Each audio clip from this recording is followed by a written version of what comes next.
Casa Mal Assombrada. Por que não, não é, Marcelo? Por que não, né?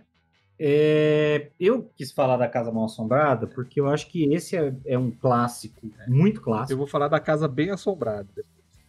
Então, não, eu vou falar um pouco sobre isso, na verdade. Ó. Esse é um estereótipo muito, muito, muito, muito, muito comum. Eu mencionei logo lá no começo a Casa de Amityville, mas você tem várias outras histórias. A Maldição da Mansão Rio também Os Outros. Sim, eu ia falar dos Enfim. outros fantásticos outros. Então, assim, você tem muitos filmes nessa linha. Para começo de conversa, a Casa Mal Assombrada, essa é uma expressão em português, e a gente tende a trabalhar com assombração como sendo fantasma. Isso é padrão, né? Quando alguém fala uma casa mal assombrada em português, a gente está falando de fantasma. Mas o conceito de casa com entidades ou criaturas sobrenaturais interferindo não é brasileiro, obviamente, é quase que universal. Na verdade, é uma coisa muito antiga. Você tem histórias gregas e romanas narradas, né, com a presença de fantasmas andando nas casas. Ou seja, são histórias que têm 5.000 anos. E já com elementos clássicos do estereótipo, como barulho de corrente, por exemplo.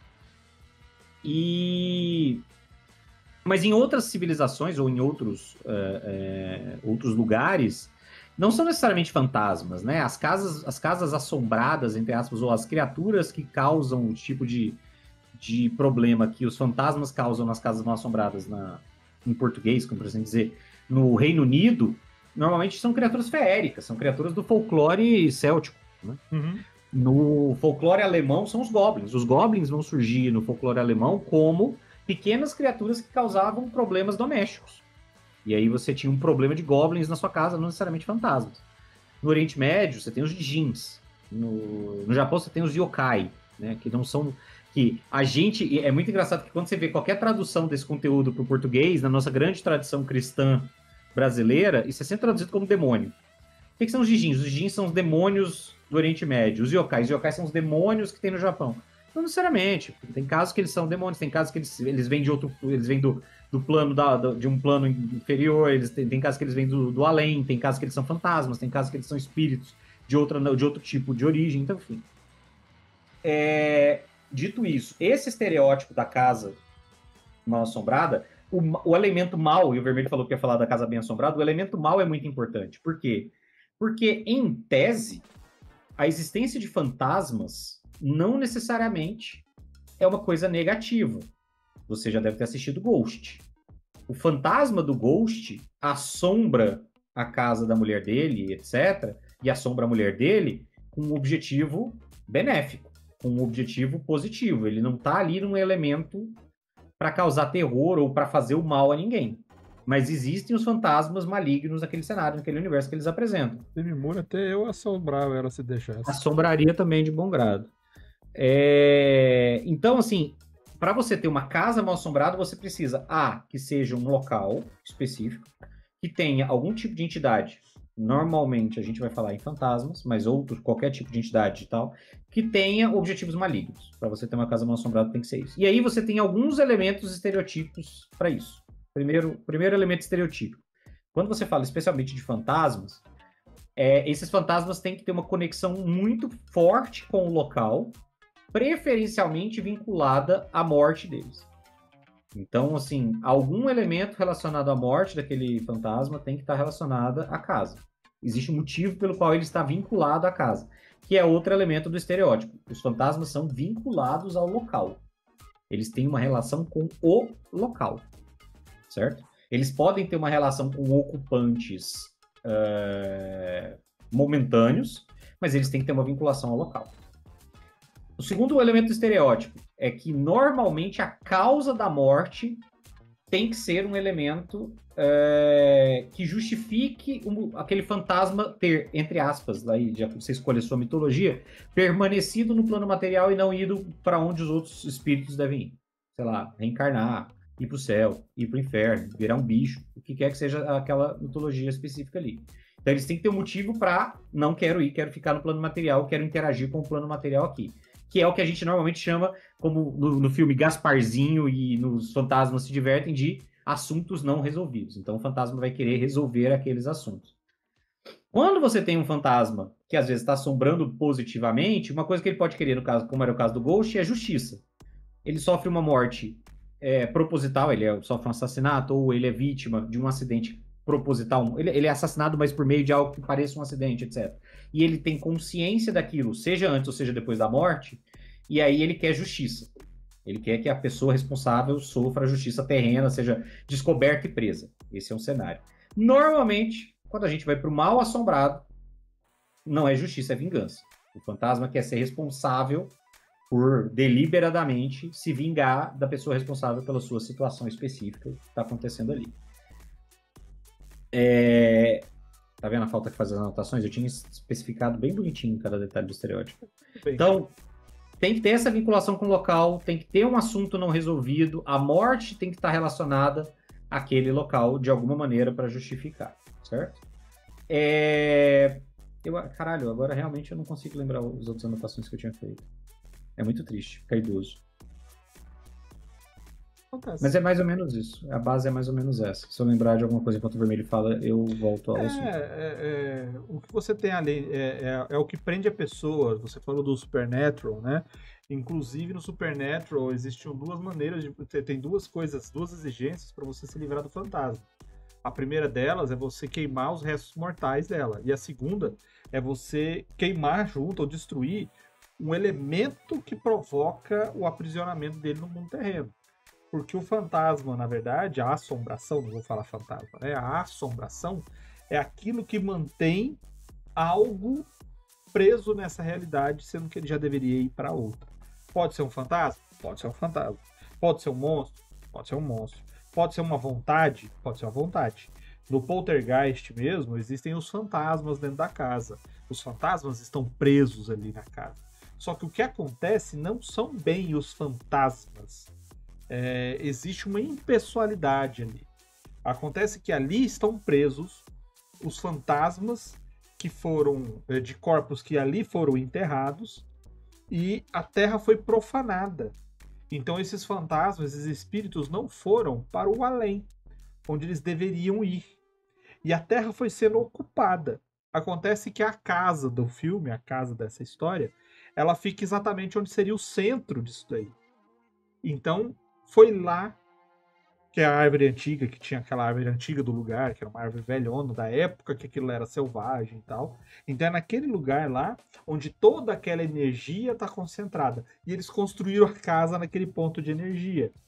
Então quando acontece em um determinado momento, por algum determinado motivo que não é explicado, eu acredito que a garotinha, a menininha, a novinha lá, a caçula, ela seja a espécie do médium do lugar.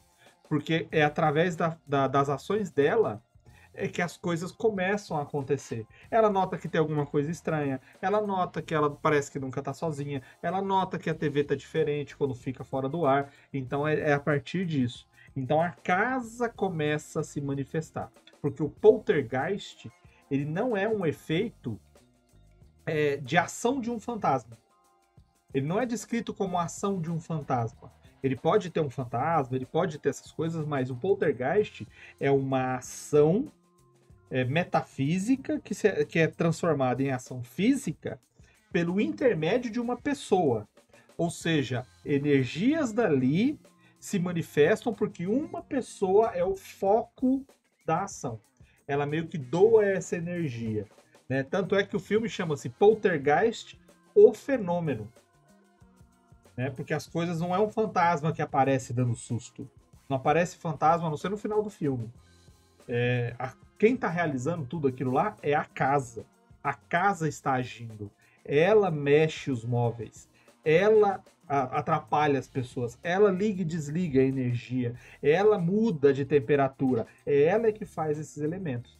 Então a casa mal assombrada é um bom exemplo, porque a casa se torna uma manifestação daquilo que está assombrando a casa.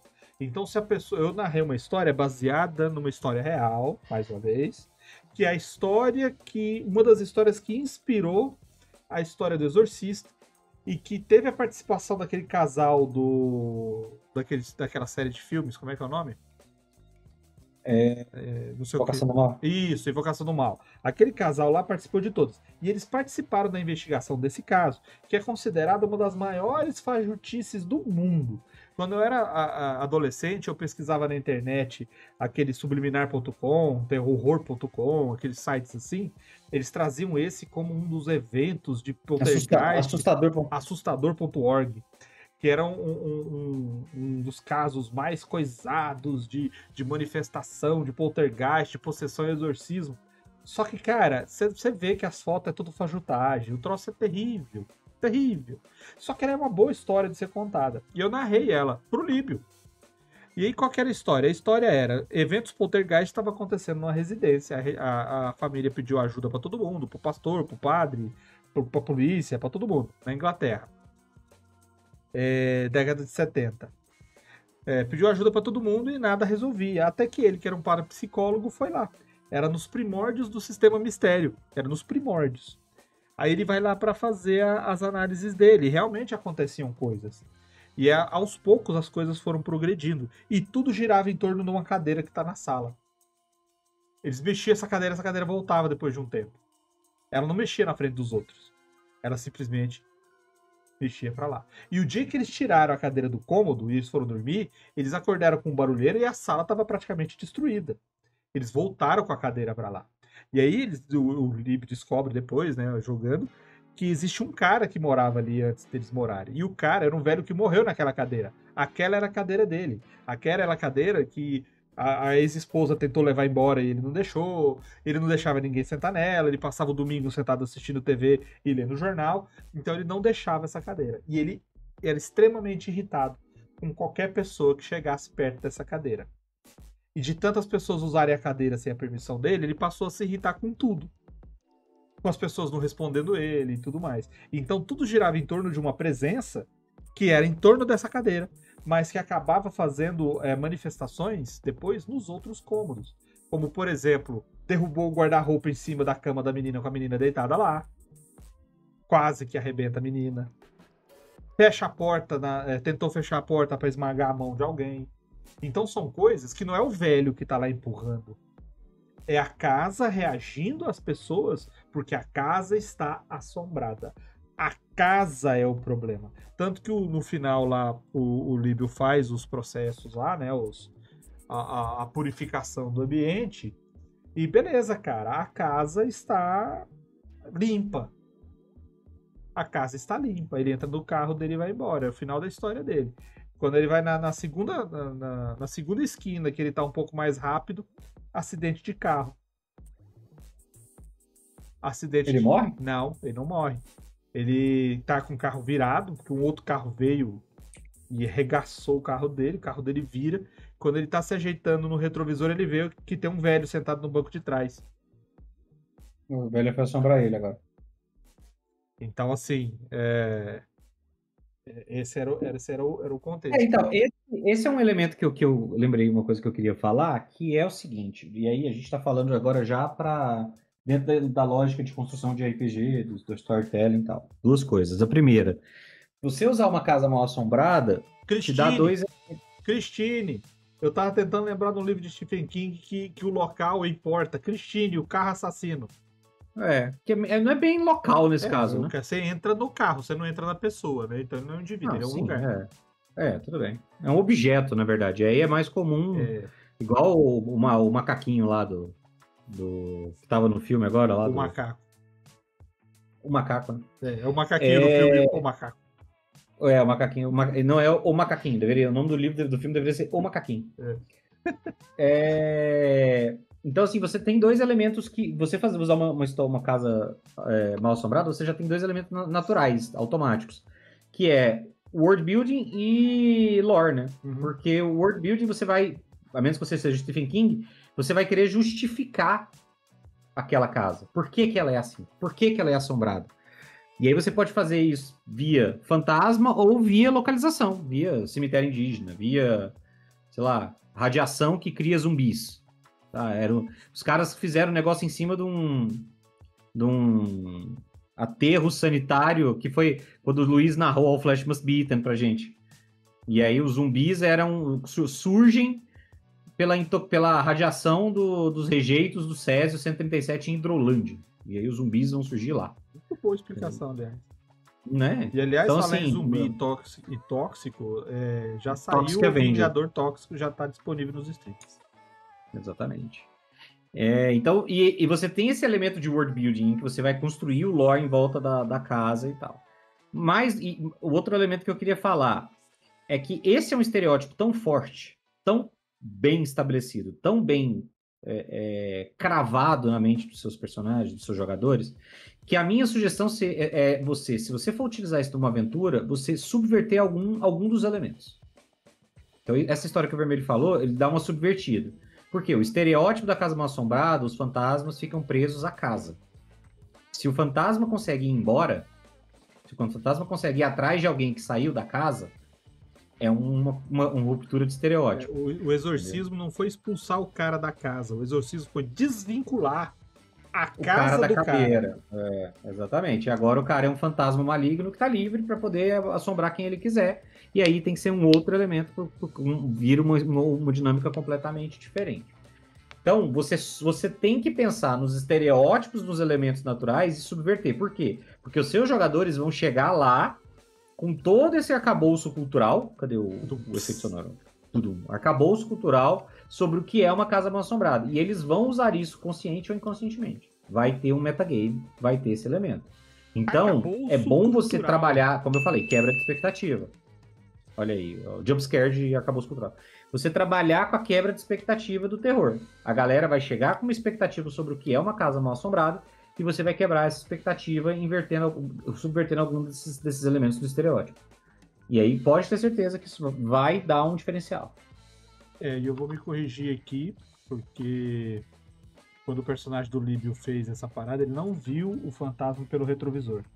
Na hora que ele estava indo embora, a família estava agradecida e eles começaram a notar a presença, porque a menina ela começou a tirar foto da casa com a Polaroid. E as coisas começaram a aparecer nas fotos da Polaroid dela. E na hora de ir embora, que ela gostava de tirar foto, ela tira a foto do velho e entrega para ele. Quem conhece Polaroid sabe que a foto não revela na hora. Ela demora uns minutinhos ainda. Então ele pega, põe no bolso e vaza. E aí ele vê depois o velho. Quando tem um acidente. Aí ele fala assim, cara, do nada? Ele falou assim, Vermelho, do nada? Um acidente, como todo acidente é. Como todo acidente é, Aí eu falei assim, cara, coisas acontecem. Aí eu faço assim, porque quando a gente encerra, eu sempre faço assim. Aí eu falei, não, peraí. Eu quero olhar a foto que a menina me deu.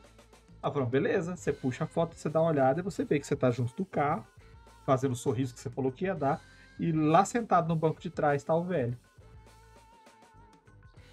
Aí ele, filho da... E acabou. E acabou. A história acabou, nunca mais seguimos. Episódio. Foi o personagem do Eric, né, que saiu do Fazenda Esmeralda com Fantasma Tiracolo, né? Foi. E agora ele é 2.